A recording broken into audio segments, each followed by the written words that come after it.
Good morning to all. Welcome to Karnataka LMS content. I am Nagmani Inve, Assistant Professor of English, the Department of Collegiate and Technical Education. In today's class, I am going to explain chapter 3 and 4 of the novel The Return of the Native by Thomas Hardy, prescribed by the University of Mysore to the second year BA of English CBCS 4th semester program and course 2020-21. And the riddle man observes that lonely figure on the rain barrow, and he becomes curious to know the history of that figure, and he is sure that that figure must have an important and interesting history. That figure suddenly disappears. The reason of its sudden disappearance is the arrival of the newcomers. Those newcomers are the boys and men of the neighboring hamlets. ಸುತ್ತಮುತ್ತ ಸಣ್ಣ ಸಣ್ಣ ಹಳ್ಳಿಯ ಹುಡುಗರು ಮತ್ತು ಗಂಡಸರು ಬರ್ತಾರೆ. They are descending with heavy loads of furze faggots. ಬೆಂಕಿ ಹಾಕಲಿಕ್ಕೆ ಸೌದೆಯ ಹೊರೆಯನ್ನು ತಗೊಂಡು ಫರ್ಜ್ ಗಿಡದ ಹೊರೆಯನ್ನು ತೆಗೆದುಕೊಂಡು ಬರ್ತಿದ್ದಾರೆ. The method of carrying the faggots every individual appears like a bush on legs till he has thrown them down. ಹೊರೆಯನ್ನು ಅವರು ಮೆಥಡ್ ಅವ್ರು ಹೊತ್ಕೊಂಬರ್ತಿರೋಂಥ ಮೆಥಡ್ ಇದೆಯಲ್ಲ, ಅದು ಹೇಗೆ ಕಾಣ್ತಿದೆ ಅಂತಂದರೆ ನಡೆದಾಡುವ ಪೊದೆಗಳಂತೆ ಕಾಣ್ತಿದೆ. ಅವ್ರ ತಲೆ ಮೇಲೆ ಇರ್ತಕ್ಕಂಥ ಫರ್ಜ್ ಫ್ಯಾಗಟ್ಸ್ ಅವರು ಸಾಗಿಸ್ತಿರೋ ರೀತಿ, ಹೊತ್ತಿರುವ ರೀತಿ. The party has marched in trail like a travelling flock of sheep, that is to say the strongest first, the weakest and young behind. ಆ ಕುರಿ ಮಂದೆಯ ಹಾಗೇನೆ, ಹೇಗೆ strongest first, weak and the young behind ಅನ್ನೋ ಹಾಗೆ ಅವರು ಕೂಡ ಅದೇ ರೀತಿ ಹೊರೆಯನ್ನು ಹೊತ್ತಿದ್ದಾರೆ ಹುಡುಗರು. They form a pyramid of ಫರ್ಜ್ನ ಪಿರಮಿಡ್ ಆಕೃತಿಯಲ್ಲಿ, ತ್ರಿಕೋನಾಕೃತಿಯಲ್ಲಿ ಜೋಡಿಸ್ತಾರೆ. 30 feet ಇನ್ ಸರ್ಕಂಫರೆನ್ಸ್, 30 ಅಡಿಯ ಸುತ್ತಳತೆ. ಆನ್ ದ ರೈನ್ ಬಾರೋ some are busy with matches and selecting the driest tufts of furs, others in loosening the bramble bonds and the faggots, others sweep that vast expanse of country. ಒಬ್ಬೊಬ್ಬರು ಒಂದು ಕೆಲಸ, ಅವರು ಫ್ಯಾಗಟ್ಸ್ದು ಕಟ್ಟನ್ನು ಒಬ್ಬರು ಬಿಚ್ಚಿದ್ದಾರೆ, ಕೆಲವರು ಗುಡಿಸ್ತಾ ಇದ್ದಾರೆ, ಕೆಲವರು match ready ಮಾಡ್ತಿದ್ದಾರೆ. ಅಲ್ಲಿ ಇರ್ತಕ್ಕಂಥ ಟಫ್ಟ್ಸನ್ನು, ಒಣಗಿರ್ತಕ್ಕಂಥ ಗಿಡಗಳನ್ನು ಕಡ್ಡಿಗಳನ್ನ ತೊಗೊಂಡ್ಕೊಂಬಂದು while the men and lads are building the pile, a change takes place in the mass of shade which denotes the distant landscape. Red suns, the tufts of the fire one by one began to arise. ಇವರಿಗೆ ಜೋಡಿಸ್ತಾ ಇದೆ. there is a sudden change. Red suns ಎಲ್ಲ ಕಡೆ ಸುತ್ತಮುತ್ತಲ ಪ್ರಾಂತ್ಯದಲ್ಲೆಲ್ಲ red suns began to arise one by one, flecking the whole country round. ಇಡೀ ಸುತ್ತಮುತ್ತಲ ಪ್ರದೇಶ ಬೆಳಗ್ತಾ ಇದೆ. They are the ಬಾನ್ಫೈರ್ಸ್ ಅಂದರೆ open fire for enjoyment, for festival, ಹಬ್ಬದ ಆಚರಣೆಗೆ, ಉತ್ಸವದ ಆಚರಣೆಗೆ ಹಚ್ಚುವಂಥ, ಮುಕ್ತ ಪ್ರದೇಶದಲ್ಲಿ ಹಚ್ಚುವಂಥ ಒಂದು ಬೆಂಕಿ. ನಾವು ಕೊಂಡ ಅಂತೀವಿ ದೇವಸ್ಥಾನದಲ್ಲಿ, ಆ ರೀತಿ ಇವ್ರು ಕೊಂಡ ಅಲ್ಲ, ಇವರು ಫರ್ಜನ್ನೇ ಎತ್ತರವಾಗಿ ಪಿರಮಿಡ್ ಆಕೃತಿಯಲ್ಲಿ ಜೋಡಿಸಿ ಬೆಂಕಿ ಹಚ್ತಾರೆ. ಅದ್ರ ಸುತ್ತ ಕುಣಿಯೋದು, ಹಾಡು ಹೇಳೋದು ಎಲ್ಲ ಮಾಡ್ತಾರೆ. And some are distant, standing in a dense atmosphere, so that bundles of pale star-like beams radiate around them in the shape of fan. ಕೆಲವು ಎಲ್ಲೋ ದೂರದಲ್ಲಿ ಕಾಣಿಸ್ತಾ ಇದ್ರೆ, ಕೆಲವು ಸಮ್ ಆರ್ ಲಾರ್ಜ್, ಹತ್ರದಲ್ಲೇ ಇದೆ, ಗ್ಲೋಯಿಂಗ್ ಸ್ಕಾರ್ಲೆಟ್ ರೆಡ್, ಕೆಂಪಗೆ ಹೊಳಿತಾ ಇದೆ. From shade like wounds in black hide, ಹೇಗೆ ನೋಡಿ, ವೂಂಡ್ಸ್ ಇನ್ ಬ್ಲ್ಯಾಕ್ ಐಡ್, ಆ ಕಪ್ಪು ಚರ್ಮದಲ್ಲಿ ಕಾಣುವ ಕೆಂಪು ಗಾಯದಂತೆ. Some are maenades with winy faces and blown hair. Maenades ಆಕಾಶದ ಮ್ಯಾನೆಡ್ ನೃತ್ಯ ಅಂತ ಹೇಳ್ತಾರೆ, ಮೇನಾಡ್ ನೃತ್ಯ ಅಂತ ಹೇಳ್ತಾರೆ. ಆಕಾಶ ಕನ್ಯೆಯ ನೃತ್ಯದಂತೆ, ಮೋಡದ ಕನ್ಯೆಯ ನೃತ್ಯದಂತೆ ಭೂಮಿ ಮೇಲೆ ಈ ಬೆಂಕಿಯ ಕನ್ಯೆಯ ನೃತ್ಯ ಕಾಣಿಸ್ತಿದೆ. These have tinctured the silent bosom of clouds above them and lit up their ephemeral caves which seem thenceforth to become scalding cauldrons. ಆ ದಿಗಂತಕ್ಕೆ, ಆಕಾಶಕ್ಕೆ ಚಿಮ್ಮಿದಂಥ ಮೇನಾಡ್ನ ಕೂದಲಿನಂತೆ ಕಾಣ್ತಾ ಇರ್ತಕ್ಕಂಥ ಈ ಒಂದು ಬೆಂಕಿಯ ಕೆನ್ನಾಲಿಗೆಗಳು ಹೇಗಿದೆ ಅಂದರೆ ಸ್ಕ್ಯಾಲ್ಡಿಂಗ್ ಕಾಲ್ಡ್ರಾನ್, ಆಕಾಶವೇ ಒಂದು ಕುದಿಯುವ ನರಕದ ಕೆಂಪನೆಯ ಕೊಪ್ಪರಿಗೆ ಚಾವಣಿಯಂತೆ, ಕೆಂಪನೆಯ ಚಾವಣಿಯಂತೆ ಆಕಾಶ ಕಾಣ್ತಾ ಇದೆ. ಆಕಾಶದಲ್ಲಿ ಬೆಂಕಿ ಪ್ರತಿಬಿಂಬ ಮಟ್ಟಕ್ಕೆ ಬರ್ತಾ ಇದೆ. All 30 bonfires and the men have recognized the locality of each fire by its angle and direction. 30 ಬಾನ್ಫೈರ್ಸಲ್ಲಿ ಹಚ್ಚಿದ್ದಾರೆ ಆ ಲೊಕ್ಯಾಲಿಟಿನಲ್ಲಿ. and men and boys they can recognize which country, which hamlet, which place ಅಂತ ಬೆಂಕಿ the directionಗೆ ನೋಡಿ they could recognize the place of that bonfire, though nothing of the scenery can be viewed. Scenery ಕಾಣಿಸ್ದೇ ಇದ್ರೂ from the direction of the fire they can decide, they can they can identify the locality of that bonfire. The first tall flame from rain barrow springs into the sky, attracting all eyes. ಈಗ rain barrowದಲ್ಲಿ ಇವ್ರು ಇನ್ನೂ ಹಚ್ಚಿಲ್ಲ. The first tall fire springs into the sky, attracting all eyes that have been fixed on the distant conflagration. Now the inner circle of the humans is blazed by the sticks of the fire. ಆ ಬೆಂಕಿ ಹಚ್ಚಿದ್ರು ಇಲ್ಲಿ ಇವರು ಹಚ್ಚಿದ್ರು ಈಗ our inner circle, their faces are blazed in that flame, the light of the flame. It shows the barrow to be the segment of a globe. ಆ ಇಡೀ ಬ್ಯಾರೋ ಹೇಗೆ ಕಾಣ್ತದೆ, it's A segment of globe. ಆಕಾಶದ ಈ globe ಭೂಮಂಡಲದ ಒಂದು segment, ಒಂದು part, separate ಪಾರ್ಟನ್ನು ಅನ್ನೋ ಹಾಗೆ ಆ ಬಾರೋ ಕಾಣ್ತಾ ಇದೆ. ಅಷ್ಟು ಚೆನ್ನಾಗಿ ಬೆಂಕಿ ಚಿಮ್ಮಿದೆ ಅಲ್ಲಿ. The bonfire makers appear as if they are standing in some radiant upper storey of the world. ಯಾವುದೋ upper storey of the world, radiant upper storey of the world, ಪ್ರಪಂಚದ ಯಾವುದೋ ಒಂದು ಬೆಳಗುವ ಮಹಡಿಯ ಮೇಲಿದ್ದಾರೆ ಅನ್ನೋ ಹಾಗೆ ಅನಿಸ್ತಿದೆ. Detached from and independent of the dark stretches below. ಕೆಳಗಡೆನಿದೆ ಓನ್ಲಿ ಡಾರ್ಕ್ ಸ್ಟ್ರೆಚಸ್ ಇದೆ, ಮೇಲ್ಗಡೆ they are on a radiant glow. It is totally detached from that lower dark place. Men and boys look as if they have suddenly dived into past ages. ಅವ್ರು ಹೇಗೆ ಕಾಣ್ತಿದ್ದಾರೆ men and boys, as if they had moved back to the past ages and fetched there from an hour. ಅಲ್ಲಿಂದ ಒಂದು ಗಂಟೆನ ತಗೊಂಡು ಬಂದು and did which had been before familiar with the spot. ಈ ಅಲ್ಲಿಂದ ಒಂದು ಗಂಟೆ ಹಳೆಯ ಪ್ರಾಚೀನ ಕಾಲದ ಒಂದು ಗಂಟೆನ ಎಳ್ಕೊಂಬಂದು ಇಲ್ಲಿ ಪ್ರೆಸೆಂಟ್ಗೆ ಇಟ್ಕೊಂಡವ್ರು ಹಾಗೆ. The ashes of the original British fire which blazed from that summit lay fresh and undisturbed in the barrow beneath their tread.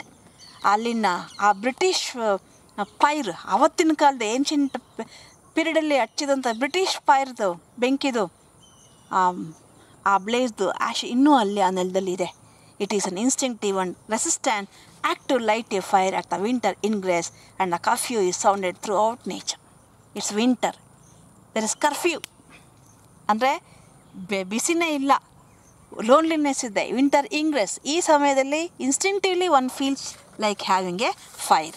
It indicates a spontaneous Promethean rebelliousness against the fiat that this current season shall bring foul times and cold darkness, misery and death.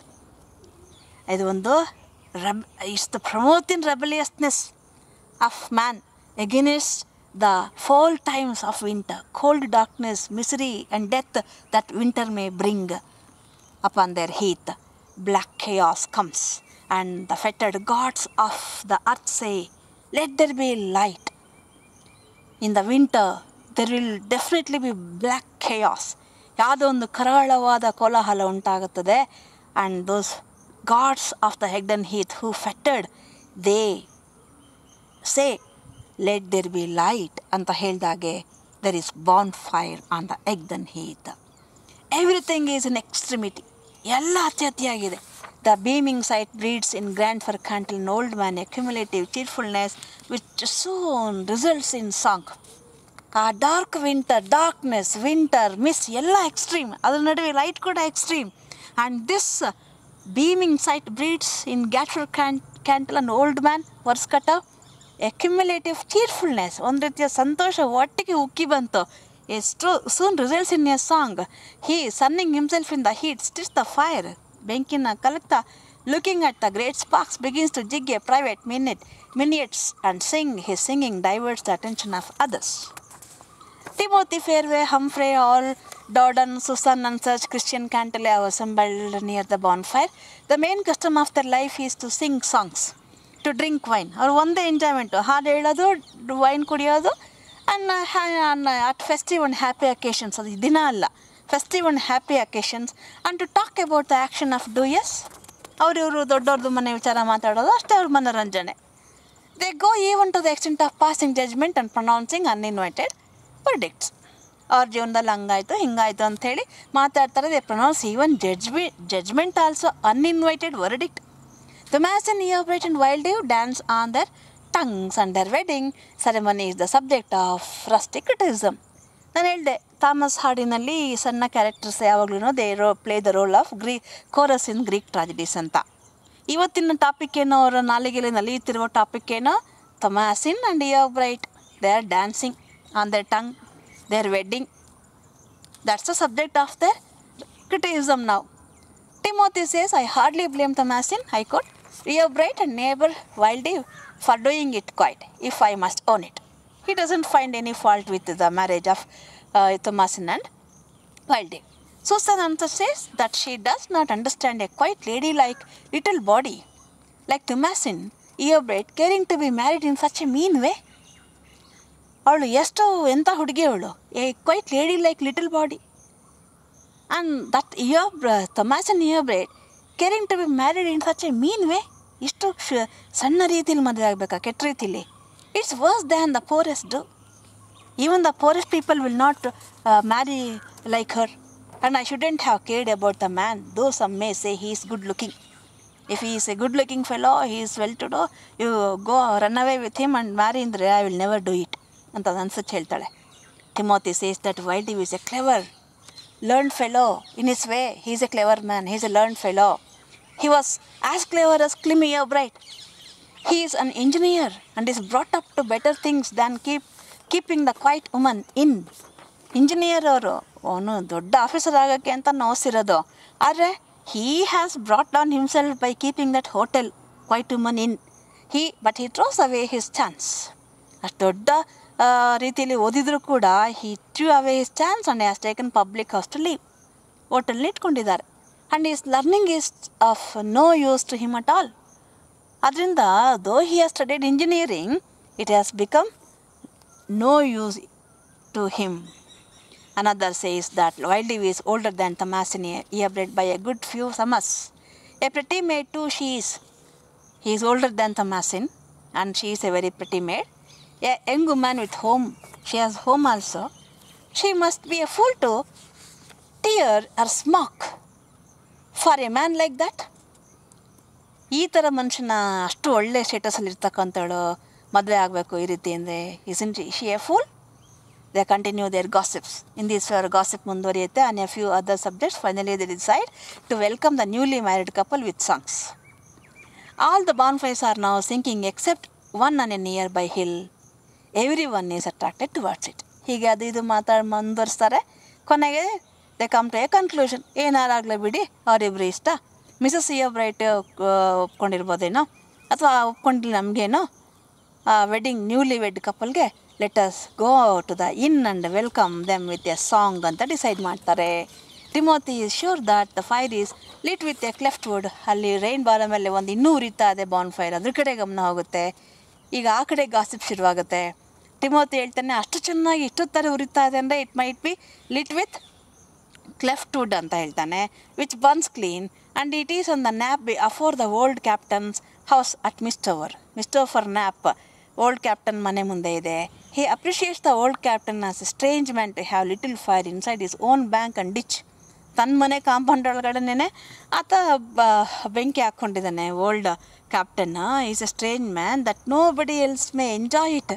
ಯಾರು ಅವ್ರ ಮನೆ ಹತ್ರಕ್ಕೆ ಯಾರು ಅವನು ಕರೆಯಲ್ಲ, ಅವನು ಇವರು ಹೋಗಂಗಿಲ್ಲ. But only one fellow he has lighted that bonfire to come near it. And what is Zanny, an old chap, what a funny old chap must be to light a bonfire when there are no youngsters to please. Youngsters ಬೆಂಕಿ ಹಾಕೊಂಡು ಕುಣಿಬೇಕು, ಕುಪ್ಪಳಿಸ್ಬೇಕು, ವಯಸ್ಸಾದವರು ಅಷ್ಟೇ ಅಲ್ಲ, ಅಲ್ಲಿ ಒಬ್ಬನೇ ಒಬ್ಬ ಎಂಥ ಝ್ಯಾನಿ ಫೆನೋ ಅಲ್ವಾ. there is no youngster to be pleased by that fire, to enjoy that fire. Grandfather Cantle says that Captain Y has been for a long walk that day and is quite tired out and is not likely to be he. Grandfather Cantle ಹೇಳ್ತಾನೆ, he had been for a long walk and he must have been tired, it might not be he. The wide woman says that he hardly affords good fuel like that. ಇಷ್ಟೆಲ್ಲ ಒಳ್ಳೆ ಬೆಂಕಿ ಹಾಕೋಷ್ಟು ಸೌದೆ ಅವನು ಕೊಡಲ್ಲ ಯಾರಿಗೂ. Fairway says that then it must be his granddad. ಹಾಗಾದರೆ granddad ಅವ್ರ ರೂಮಾಗಲಿರಬೇಕು. Susan says that she is very strange in her ways. She is a strange girl, living up there by herself. ಒಂಟಿಯಾಗಿರ್ತಾಳಲ್ಲಿ. And such things please her. ಇದೆಲ್ಲ ಅವಳಿಗೆ ಇಷ್ಟ ಆಗುತ್ತೆ. Humphrey says that she is a well favoured maid enough. Humphrey ಹೇಳ್ತಾನೆ, no she is a well favoured maid, good girl ಅವಳು, especially when she has got one of our dandy gowns on. ಆ dandy gowns ಹಾಕ್ಕೊಂಡು ಓಡಾಡ್ತಾಳಲ್ಲ, ಎಷ್ಟು ಚೆನ್ನಾಗಿ ಕಾಣ್ತಾಳೆ ಆಗ ಅವಳು. Christian Cantle things of going home. Bore ಆಯಿತು ಕ್ರಿಶ್ಚಿಯನ್ ಕ್ಯಾಂಟಲ್ಗೆ, ಮನೆಗೆ ಹೋಗ್ತೀನಿ ಅಂತಾನೆ. The light shows the coming of man, the same little man who inquires about the house of Mrs. Eobright. In a 5 minutes, Mrs. Eobright appears. She is a lady of middle age. ಒಬ್ಬ Young man ಬರ್ತಾನೆ, Riddle man. Mrs ಇಯೋಬ್ರೈಟ್ ಮನೆ ಯಾವುದು ಅಂತ ಕೇಳ್ತಾನೆ. ಅವರು Mrs ಇಯೋಬ್ರೈಟ್ ಅಲ್ಲಿಗೆ ಬರ್ತಾರೆ, ಅವ್ನು ಮುಂದಕ್ಕೆ ಹೋಗ್ತಾನೆ, ಅವ್ರು ಅಲ್ಲಿಗೆ ಬರ್ತಾರೆ. ಯಾವ ರೀತಿಯ ಹೆಂಗಸವರು? Middle aged woman, a reticent disposition, reticent, very dignified, serious, of superior standing and unconcerned with the presence of heathmen. She is informed of the young man in search of her house to meet her. ಅವಳು ಬಂದಾಗ ಯಾರೋ Young man ನಿಮ್ಮನ್ನ ಹುಡ್ಕೊಂಡು ಬಂದಿದ್ರು, ನಿಮ್ಮ ಮನೆ ಕೇಳ್ಕೊಂಡು ಅಂತ ಇನ್ಫಾರ್ಮ್ ಮಾಡ್ತಾರೆ. Then they surround her and talk of Clym and her son and are happy to know that he is returning home to celebrate Christmas with his mother. Mrs. Eobright leaves them and goes towards the quiet woman to meet her niece who is returning with her husband. ಅವ್ರ ಮಗ ಬರ್ತಿರೋ ವಿಷಯ ಗೊತ್ತಾಗುತ್ತೆ, Clym Yeobright from Paris to celebrate this Christmas with his mother and they are all happy and she leaves them there and goes to quiet woman to welcome the married couple. ಈ ಚಾಪ್ಟರ್ಲಿ ನಮಗೆ through the mouth of, in the conversation of, we come to know about remaining important characters. Eustacia Y, the granddaughter of old captain, and the old captain's nature, and Thomasin and Wildew's marriage, and also of Mrs. Eobright. And we come to know about the marriage of Wildew and Thomasin from the mouth of these rustic characters from the lower class, and also of the consciousness of status and their consciousness of status, their judgment of their marriage, their judgment of the quality of the characters. Wildew is an engineer, but he has brought himself down by opening a quiet woman in, adu ondu. And Thomasin, she is not a good match. Wildew is not a good match to Thomasin. She is higher than his status, and they are all surprised, astonished at this match, at this decision of Thomasin to go away with Wildew without her aunt's permission to get married. In the chapter 4, halt on the turnpike. Mrs. Eobright ನಾವು ನೋಡಿದ್ವಿ, ಅವರು quite ವುಮನ್ಗೆ ತನ್ನ ಕಸಿನ್ನ welcome ಮಾಡೋಕ್ಕೆ ಹೋಗ್ತಿದ್ದಾರೆ, meet ಮಾಡಲಿಕ್ಕೆ, wish ಮಾಡಲಿಕ್ಕೆ. And she walks towards ಆಲಿ ಜೊತೆ ಹೋಗ್ತಾರೆ. Olly say as Mrs Eobright if she missed Thomasin because she was living with her. Now she has got married. She was living with her like a daughter. And she is really surprised that Mrs. Eobright has agreed to this marriage. Mrs. Eobright tries to avoid the explanation, any kind of explanation, and she says that there are good many sides to a wedding and which she cannot tell all of them to her. And then Ollie just says that Wildew is hardly a match, a good looking enough match to Thomasin and to her family, because he is keeping an inn. But he is clever and an engineer, but has come down by being too outwardly given. Mrs. Eobright just says that she has thought it will be better that Thomasin should marry where she wishes. Mrs. Eobright ಇಷ್ಟ ಇಲ್ಲ ಏನೂ ಹೇಳೋಕ್ಕೋಗಲ್ಲ, ಥೊಮ್ಯಾಸಿನ್ಗೆ ಎಲ್ಲಿ ಇಷ್ಟ ಇದೆಯೋ ಅಲ್ಲಿ ಮದುವೆ ಆಗಲಿ ಅಂತ ನಾನು ಬಯಸ್ತೀನಿ ಅಂತ ಅಷ್ಟೇ ಹೇಳ್ತಾರೆ. By now they reach the wagon track ಬರುತ್ತೆ. She takes the diversion towards quiet woman inn. Only goes towards her house and she moves towards the quiet woman inn. Near the inn, she is some 100 yards away. She sees a horse and a van coming towards her. A man walking alongside with a lantern in his hand. She guesses that he may be the riddle man who had inquired for her. ಅಲ್ಲಿ ಜನ ಹೇಳಿದ್ರಲ್ಲ, ನಿಮ್ಮನ್ನ ಕೇಳ್ಕೊಂಡಾರೋ Riddle man ಬಂದಿದ್ರು ಅಂತ, ಅವನೇ ಇರ್ಬೋದು ಅಂತ. First woman ಇನ್ಗೆ ಹೋಗೋ ಬದಲು, ಹೋಟೆಲ್ ಒಳಗೆ ಹೋಗೋ ಬದಲು, ಶಿ ಗೋಸ್ ದೇರ್ ಆ್ಯಂಡ್ ಆಸ್ him if he was the man who had been there enquiring for her, and she introduced herself as Mrs. Eobright of Bloomsend. The riddle man stops the horse and beckons her to move. ಸ್ವಲ್ಪ ದೂರ ಬನ್ನಿ ಅಂತ ಕರ್ಕೊಂಡು ಹೋಗ್ತಾನೆ. ಆಮೇಲೆ ಬಂದ ಅವಳು ಪಕ್ಕ ಹೋಗ್ತಾಳೆ. ಅವನು ಮೆಲ್ಲಗೆ ಹೇಳ್ತಾನೆ that yeah sir, if she does not know him, ನಾನು ನಿಮಗೆ ಗೊತ್ತಿಲ್ವಾ, ಪರಿಚಯ ಇಲ್ವಾ, She recognizes him as Wen, the son of a dairyman. Oh, you're the Diggory Wen, son of the dairyman ಅಲ್ವಾ ಅಂತಾಳೆ. He says that he knows her niece Tamsin and he has something bad to tell her. ನನಗೆ ನಿಮ್ಮ niece Tamsin ಗೊತ್ತು. I have some bad news to you. Mrs. Eobred says that Tamsin had arranged to return that afternoon. ಮದುವೆ ಆಗಿ ಇವತ್ತು ಬರಬೇಕಿತ್ತಲ್ಲ. Our husband and wife, they are in the quiet money. I have come to welcome them. But Diggory Wen says that they are not there. She is not in her husband's house but in his van. ನನ್ನ ವ್ಯಾನಲ್ಲಿ ಇದ್ದಾಳೆ ಅವಳು, ಅಲ್ಲಿಲ್ಲ. She becomes anxiously asks him what new trouble has come over her. And Wen says that he cannot explain much because all he knows that as he was going along the road that morning, about a mile of Anglebury ಹತ್ರ ನಾನು ಹೋಗ್ತಾ ಇದ್ದೆ ವ್ಯಾನಲ್ಲಿ, she heard something trotting after him like a dog. ಯಾವುದೋ ಒಂದು ಜಿಂಕೆ ಅಥವಾ ಮೊಲದ ಥರ ಏನೋ ಓಡ್ ಬರ್ತಿದೆ ಅಂತ ಅನಿಸ್ತು. And looking around, there she was. ನೋಡಿದ್ರೆ ಅಲ್ಲಿ ಉಳಿದಾಳೆ. White as death itself. She was pale. ಸತ್ತೋದಳ ಥರ ಬಿಡ್ಸ್ಕೊಂಡಿದ್ಲು. Oh, Diggory Wen, she said, I quote, I thought it was you. You will help me. I am in trouble. I unquote. ಕೇಳಿದ್ಲು, trouble ಇದೀನಿ, ತೊಂದರೆ ಇದಿಲ್ಲಿ, ಸಹಾಯ ಮಾಡ್ತೀಯಾ? Mrs. Eobred asked him how she knows his Christian name. ಅವಳಿಗೆ ನಿನ್ನ Christian name ಹೆಂಗೆ ಗೊತ್ತು Diggory Wen ಅಂತ?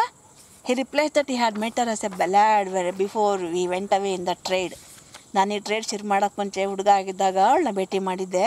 He continued that Thomasin asked him if she might ride and then she fell down and fainted. ನಾನು ನಿನ್ನ van ಹತ್ತುತ್ತೀನಿ ಅಂದ್ಲು, ಬಿದ್ದೋಗ್ಬಿಟ್ಲು, fainted, ಪ್ರಜ್ಞೆ ತಪ್ಪಿದ್ಲು.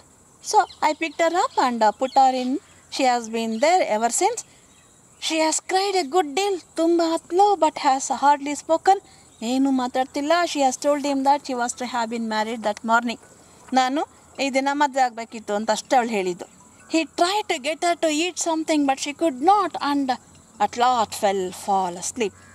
ಅವಳು ಏನೂ ತಿಂದಿಲ್ಲ. ಸೊ ತಿನ್ನು ಅಂತ ಹೇಳಿದೆ, ಆದರೆ ಅವಳು ತಿನ್ನಲಿಲ್ಲ. She fell asleep. ಮಲಗಿಬಿಟ್ಲು. Mrs. Eobred hastens towards the van. The riddle man with the lantern steps up first, assists her to mount beside him. ಆ ವ್ಯಾನ್ ಬಳಿಗೆ ಓಡೋಗ್ತಾಳೆ. ರಿಡಲ್ ಮ್ಯಾನ್ ಅವಳಿಗೆ ಅಸಿಸ್ಟ್ ಮಾಡ್ತಾನೆ. She sees a young girl covered with a cloak asleep, ಬಟ್ಟೆ ಹೊತ್ಕೊಂಡು ಮಲಗಿದ್ದಾಳೆ. The light of the lantern falls upon her face and reddle man also looks at her and her features reveals a fair sweet honest country face. ಸುಂದರವಾದ, ಮುದ್ದಾದ, ಪ್ರಾಮಾಣಿಕವಾದ ಹಳ್ಳಿ ಹುಡುಗಿ ಮುಖ. Reposing in a nest wavy chestnut hair. ಆ wavy chestnut hair ಅಲಂಕಾರ ಮಾಡ್ಕೊಂಡೋಗಿದ್ದೆಲ್ಲ ಮದುವೆಗೆ, ಅದರಲ್ಲಿ ಮುದ್ದಾಗಿ ಮಲಗಿದ್ದಾಳೆ. It is between pretty and beautiful. ಮುದ್ದಾಗಿ ಸುಂದರವಾಗಿದ್ದಾಳೆ. When the reddle man looks at her, she opens her eyes and her lips with something of anticipation, doubt and several. ಕಂಡುಬಿಡ್ತಾಳೆ, ಬಾಯಿ anticipation, thoughts, doubts, several thoughts. Seeing her aunt, she begins to sob. Aunt ಮುಖ ನೋಡಿದ ತಕ್ಷಣ she begins to sob, ಬಿಕ್ಕಳಿಸ್ತಾಳೆ and says it's she only and ನಾನೇ ಇದು ಅಂತ. She is frightened and cannot believe it. ನಾನು ಈ ಸ್ಥಿತಿ ಬಂದೆ, ನನಗೆ ನಂಬಕ್ಕಾಗ್ತಿಲ್ಲ. But it is she who has come like that. ನಾನೇ ಈ ಸ್ಥಿತಿಗೆ ಬಂದಿರೋದು. Mrs. Eobred kisses her with love. She informs her that they are so near home. ಮನೆ ಹತ್ರ ಇದ್ದೀವಿ, ಎದುರು ಬೇಡ ಅಂತ ಅವಳಿಗೆ ಸಮಾಧಾನ ಮಾಡ್ತಾರೆ. Now Thomasin prefers to go by walk. ಈಗ ವಾಕಲ್ಲು ನಡ್ಕೊಂಡು ಹೋಗೋಣ ಅಂತಾಳೆ. Mrs. Eobred asks Wen if he can take them home. ಅವನು ಹೇಳ್ತಾನೆ, ನನ್ನ ಕೇಳಬೇಕಾ ನೀವು ಅಂತ ಹೇಳ್ತಾನೆ. But Thomasin tells her aunt that she was once acquainted with Wen. ನನಗೆ ವೆನ್ ಹಿಂದೆ ಪರಿಚಯ ಇದ್ದರು. ಅವ್ರು ನೋಡಿದ ತಕ್ಷಣ ನಾನು ಅವ್ರ ವ್ಯಾನಲ್ಲಿ ಬರಬೇಕು ಅಂತ ಅನ್ನಿಸ್ತು ಅಷ್ಟೇನೆ. And because it is better to come with a man who is acquainted than with a stranger ಅಂತ ಬಂದೆ. But then she wants to walk. ಅದೇ ಈಗ I want to walk and she request him to stop the van. Mrs. Eobred recognizes him now completely and asks what has made him into change from this nice business his father left him. ನಿಮ್ಮ ತಂದೆ ಅಷ್ಟು ಒಳ್ಳೆ business ಇಟ್ಟಿದ್ದಾರೆ, dairy business, ನೀನು ಅದಕ್ಕಿಂತ have come down in your life by being a reddle man. What made you to become a reddle man? Why is this change ಅಂತ ಕೇಳಿದ್ರೆ he simply looks at Thomasin ಕಡೆಗೆ ನೋಡ್ತಾನೆ. Who blushes a little. ಅವಳು ನಾಚಿ ನೀರಾಗಿಬಿಟ್ಲು, ಕೆಂಪಗಾಗ್ಬಿಟ್ಲು. And just says that I did, ಅಷ್ಟೇ, ಸುಮ್ಮನೆ ಅಂದ. As if she will not be wanting him anymore that night. ನಾನು ಹಂಗಾರೆ ಇವತ್ತು ನಿಮ್ಮ ಸಹಾಯ ಬೇಡವಾ ಇನ್ನು ಮುಂದಕ್ಕೆ ಅಂತ ಕೇಳ್ತಾನೆ. Mrs. Eobred says that since Thomasin wishes to walk, they prefer to walk home. ಅವಳು ನಡಿಬೇಕು ಅಂತ ಇಷ್ಟಪಡ್ತಿದ್ದಾಳೆ, ಸೊ ನಾವು ನಡ್ಕೊಂಡು ಹೋಗ್ತೀವಿ. And after the exchange of greetings, they part. Then she sternly asked Thomasin the meaning of the disgraceful act. Ishtottu she was very compassionate, affectionate. Now they are only two.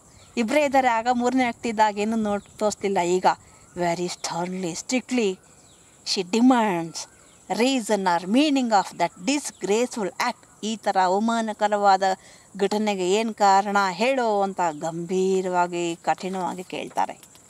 So in this chapter ಥೊಮ್ಯಾಸಿನ್ ಪರಿಚಯ ಆಯಿತು, ಅವಳ ಇರುವ status ಎಷ್ಟು ಸಹಜವಾಗಿ ಅವ್ರು ನಮಗೆ ಪರಿಚಯ ಮಾಡಿಸ್ತಾರೆ. And Diggory Venn's we can doubt Diggory Venn's feelings for Thomasin and Thomasin's pathetic condition and the failure of their marriage. Everything has been described here. And chapter 5, perplexity among honest people. Now nodidvi igagale people, they have decided to welcome the wedding couple with the song. They all come to the Koytuman Inn. And Thomasin and Mrs. Eobright, Thomasin informs her aunt how she could not marry due to some trifling irregularity in the marriage license. ಮದುವೆಯ ಲೈಸೆನ್ಸಲ್ಲಿ ಸ್ವಲ್ಪ ಸಣ್ಣ ಬದಲಾವಣೆ ಆಗಿತ್ತು, ಅದರಿಂದ ನಮಗೆ ಮದುವೆ ಆಗೋಕ್ಕಾಗಿಲ್ಲ. Mrs Yeobright is in a mixed mood of gentleness and anger. ಕೋಪ ಒಂದು ಕಡೆ, ಪ್ರೀತಿ ಒಂದು ಕಡೆ. She says that though she is oppose to their marriage, they have now no choice but get married. Yes, I am not with you, I am not willing you to get married to Wildeve, but ನಾವು we have no choice. ಯಾಕೆ ಅಲ್ಲಿವರೆಗೂ ಹೋಗಿ ಬಂದ್ಬಿಟ್ಟಿದ್ಯಾ ಮದುವೆ breakage ಆಗಿ. ಈಗ ಅವ್ನು ಬಿಟ್ಟು ಬೇರೆ ಯಾರನ್ನೂ ಮದುವೆ ಆಗೋಕ್ಕಾಗಲ್ಲ. ನಾನು ನಿನ್ಗೆ ಇಷ್ಟ ಇಲ್ದಿರೋ ಅವ್ನಿಗೆ ನಿನ್ನ ಮದುವೆ ಮಾಡಿಕೊಡ್ಬೇಕು. ಎಂಥ ಕಟ್ಟಿಗೆ ಸಿಗಿಸ್ಬಿಟ್ಟಮ್ಮ ನನ್ನ. Thomasin tells her that Wildliv has not abandoned her. Wildliv has not abandoned me. ನಾನು ನಿನ್ನ ಮದುವೆ ಆಗಲ್ಲ ಹೋಗು ಅಂತ ಕಳಿಸಿಲ್ಲ. Because of some irregularity in the licence of the marriage. ನಮ್ಮ ಮದುವೆ ನಿಂತೈತಷ್ಟೇ. In fact I wanted to bring her back with him. ನಾನೇ ಕರ್ಕೊಂಡು ಹೋಗ್ತೀನಿ ಇಂದ. But I decided to come alone. ನಾನು ಒಬ್ಬಳೇ ಬರಬೇಕು ಅಂತ ವಾಪಸ್ ಹೊರಡು ಬಂದೆ. When I saw Diggory Venn the reddle man she preferred him to get her back home ಅಷ್ಟೇ. Mrs Yeobright meets Wildeve in the Koytuman Inn. ಭೇಟಿ ಮಾಡ್ತಾಳೆ. She first wants to know from Wildeve what had happen before returning home. ಮನೆಗೆ ಬಂದಿದೆಯಲ್ಲಪ್ಪ, ಮದುವೆ ಆಗ್ತೀನಿ ನಮ್ಮ ಹುಡುಗಿನ ಕರ್ಕೊಂಡೋಗಿ, ಏನಾಯಿತು ಮೊದಲು ಅದನ್ನೇ ಹೇಳು ಅಂತಾಳೆ. Wildliv informed that it was a stupid mistake that had prevented their marriage. One stupid mistake aste that prevented their marriage. The license was made out for Budmouth. License ನಾವು ಮದುವೆ ಆಗಲಿ ತೊಗೊಂಡಿದ್ದು ಬಡ್ಮೌತಲ್ಲಿ. But without reading it he went to Anglebury. ನೋಡಿ ಎಷ್ಟು responsibility ಇದೆ. ಅದಕ್ಕೆ Young ಸ್ಟಾರ್ಗಳಿಗೆ ಹೇಳೋದು, ಆಲ್ವೇಸ್ 100 ಕಿಲೋಮೀಟರ್ ಸ್ಪೀಡಲ್ಲಿ ಏನನ್ನೂ ಓದಲ್ಲ. ಎತ್ತು ಈತು ಕೊಟ್ಟಿಗೆ ಕಟ್ಟು, ಆಯಿತಾ. The licence was sanction to get married at Budmouth. ಓದಿಲ್ವಂತೆ ಇವರು, ಅವ್ರು ಓದಿಲ್ವಂತೆ. Without reading it he went to Anglebury ಅಂತೆ. ಅಲ್ಲಿ ಆ್ಯಂಗಲ್ಬರಿ ಇದಲ್ಲಪ್ಪ, ಇದು ಬಡ್ಮೌತ್ಗೆ ಹೋಗಿ ಅಂತ ಹೇಳಿದ್ದಾರೆ. Where it was declared invalid. Mrs Yeobright shows her strong displeasure at what Wildeve had done. ಅವ್ರಿಗೆ ಬೇಜಾರಾಗುತ್ತೆ. She shows strong displeasure at what Wildeve had done, sensing deterioration of the situation. ಇನ್ನು ಗಲಾಟೆ ಹೊತ್ಕೊಂಡ್ಬಿಡುತ್ತೆ ಅಂತ Thomasin takes Wildeve to an adjoining room with the permission of our aunt. ನಂಗೆ ಮಾತಾಡೋಕ್ಕೆ ಅವಕಾಶ ಕೊಡಿ ಆಂಟಿ ಅಂಥೇಳಿ ಪಕ್ಕ ರೂಮೇ ಕರ್ಕೊಂಡು ಹೋಗ್ತಾಳೆ. ಇನ್ನು ಗಲಾಟೆ ಆಗಿಬಿಟ್ರೆ ಇನ್ನು ಮದುವೆ ಕ್ಯಾನ್ಸಲ್ ಆಗೋ, ನನ್ನ ಮದುವೆನೇ ಆಗಲ್ಲ ಅಂದ್ಬಿಟ್ರೆ Wildeve. And implores him not to mind our aunt's reproaches and marry her soon. ನಮ್ಮ ಆಂಟಿ ಬೈದಿದ್ದೆಲ್ಲ ಮನ್ಸಿಗೆ ಹಾಕ್ಕೋಬೇಡಿ, ದಯವಿಟ್ಟು ನಾನು ಬೇಗ ಮದುವೆ ಆಗಿ ಅಂತ ಕೇಳ್ತಾಳೆ. Damon says he is merely thinking of avenging the insults her aunt has heaped on him. ನಿನ್ನ ಮದುವೆ ಆಗಬೇಕು ಅಂತಿದ್ದೆ, ನಿಮ್ಮ ಆಂಟಿ ಇಷ್ಟು ಇನ್ಸಲ್ಟ್ ಮಾಡಿದ್ರಲ್ಲ, ಈಗ ನಿನ್ನ ಕೈ ಬಿಟ್ಟು ಸೇರ್ತಿಸ್ಕೋಬೇಕು ಅನ್ನಿಸ್ತಾ ಇದೆ. Just then they hear the heath folk at the door step. ಅಷ್ಟೊತ್ತಿಗೆ ಜನ ಬಂದುಬಿಡ್ತಾರೆ. They have come to sing the new couple a welcome. Damon manages to hide Mrs Yeobright and Thomasin. ಈಗಲೇ ಹೇಳಂಗಿಲ್ಲ ಜನರಿಗೆ ಮದುವೆ ಕ್ಯಾನ್ಸಲ್ ಆಗಿದೆ ಅಂತ. ಅವರಿಬ್ಬರನ್ನು ಔಸಿಡ್ತಾನೆ. ಆದ್ರೆ ಜನ ಕಿಟಕಿಲಿ ನೋಡ್ಬಿಡ್ತಾರೆ ಅವರಿಬ್ಬರನ್ನ. From the sight of the revellers, in order to get it off them as soon as possible he gives them a whole stone jar full of drinks. ಬೇಗ ಕುಡ್ಕೊಂಡು ಹೊಟ್ಟೋಗ್ಬಿಡ್ಲಿ ಅಂತ whole stone full jar of full drinks ಕೊಟ್ಬಿಡ್ತಾರೆ. After they have taken their leave, Wildliv returns to the room where he had left Thomasin and our aunt only to find that they are gone. ಅವ್ರಿಗೆ ಕಳಿಸ್ಬಿಟ್ಟು ಇಲ್ಲಿ ವಾಪಸ್ ಬಂದರೆ ಇವರಿಬ್ರು ಕಿಟಕಿಯಿಂದ jump ಮಾಡಿ ಹೊಟ್ಟೋಗ್ಬಿಟ್ಟಿದ್ದಾರೆ. ಯಾಕೆ ಅವ್ರು ಎಷ್ಟೊತ್ತನಕ ಕುಡಿತಾ ಕೂತ್ಕೊಳ್ತಾರೋ ಗೊತ್ತಿಲ್ಲ. ಈಗ ಮದುವೆ ಆಗಿಲ್ಲ, ಅವ್ರ ಮನೇಲಿ ಇರೋ ಹಾಗಿಲ್ಲ. ಮನೆಗೆ ಹೋಗಿ ಜನ ಇದ್ದಾರಲ್ಲಿ, ಮದುವೆ ಆಗಿಲ್ಲ ಅಂತ ಹೇಳಂಗಿಲ್ಲ. ಸೊ ಕಿಟಕಿಲಿ ಜಂಪ್ ಮಾಡಿ ಹೊಟ್ಟೋಗ್ಬಿಟ್ಟಿರ್ತಾನೆ. He laughs loudly. He laughs to himself and leaves his house. He looks at the undying little fire. ನಕ್ಬಿಟ್ಟು ಅಲ್ಲಿ ಬೆಂಕಿ ಉರಿತಾ ಇದೆಲ್ಲ ಆ ಕಡೆಗೆ ನೋಡ್ತಾನೆ. ಇನ್ನೂ ರೈನ್ ಬಾರ ಮೇಲೆ ಒಂದು ಬೆಂಕಿ ಉರಿತಾ ಇದೆ, ಸಿಗ್ನಲ್ ಕೊಡ್ತಾ ಇದೆ. High up above him and says to himself, yes by heaven I must go to her, I suppose. Oh, she is giving me the signal. I must go to her. It's evidently a signal light where his lady is waiting for him. It is a signal light to him that for him to go there. She is waiting for him. Who is waiting and what is the meaning of the signal? Let us know in the next chapter. I think you have understood this explanation of this chapter. If you have any doubt or query, post it in the comment box. Take care. Bye.